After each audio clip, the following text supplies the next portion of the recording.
مولانا مفتي أنور حسين دامت بركاتهم حامدا ومصليا ومسلما أما بعد قال الله سبحانه وتعالى في محكم كتابه وما أرسلناك إلا رحمة للعالمين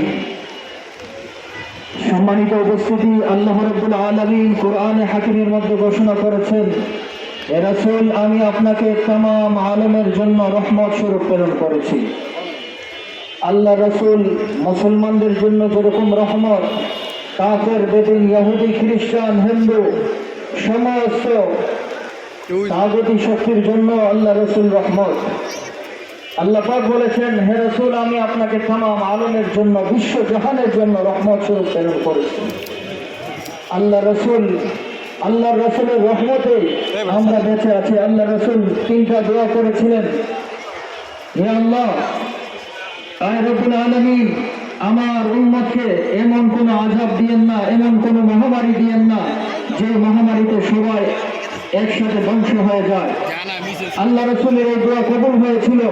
আল্লাহ রাসূল দোয়া করেছিলেন হে আল্লাহ আমার উম্মতের উপর এমন কোন জালেম বাদশাকে চাপায় দিয়েন না যে আমার উম্মতকে সবাইকে একসাথে ধ্বংস করে দেয়। আল্লাহ রাসূলের এই দোয়া কবুল হয়েছিল।